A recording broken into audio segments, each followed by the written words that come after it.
Citrus fruit மாதிரி lemon வளர்க்குறதும் கொஞ்சம் கஷ்டம்தான். நம்ம வீட்டில் கிடைக்கிற லெமன் வச்சு எப்படி ஒரு லெமன் பிளான்ட் வளர்க்கலான்னு தான் இந்த வீடியோவில் நம்ம பார்க்க போகிறோம். இந்த லாக்டவுன் பீரியடில் லெமன் வளர்க்கணும்னு எல்லாத்துக்கும் ஆசையாக தான் இருக்கும். ஸோ வாங்க வீடியோக்குள்ளே போகலாம்.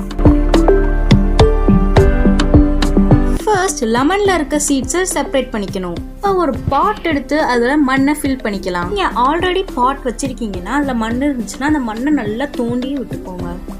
லெமன் மாதிரி ஒரு சிட்ரஸ் ஃப்ரூட்டுக்கு நல்ல லைட்டான சாயில் தான் தேவைப்படும். நிறைய ரீட்ஸ் அண்ட் ரிசர்ச் பண்ணி நான் ஒரு ஃபார்முலா கண்டுபிடிச்சிருக்கேன். நார்மல் பாட்டிங் மிக்ஸ், அதாவது கார்டனிங் சாயில், கோகோபீட், கம்போஸ்ட். இந்த மேஜிக் இன்கிரீடியன்ஸே போதுமான அளவு. அந்த சீட்ஸை எடுத்து அதில் புதைச்சி வச்சிருங்க.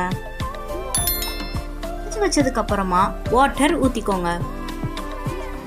மேக் ஷுர் இந்த சாயில் ட்ரை ஆகவே கூடாது. ட்ரை ஆகிற மாதிரி இருந்துச்சுன்னா வாட்டர் அப்பப்போ ஊற்றிக்கோங்க. ஸோ இந்த மாதிரி சம்மர்ஸில் நிறைய வெயில் இருக்கனால நிறைய தண்ணி தேவைப்படும்.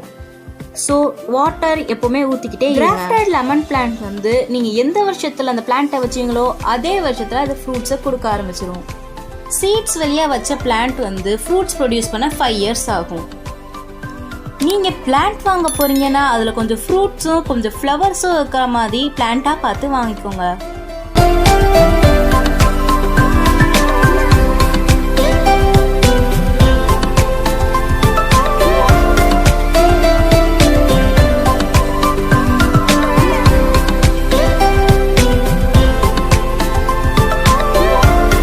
Until the next time, stay tuned with us, enjoy with us, style with us.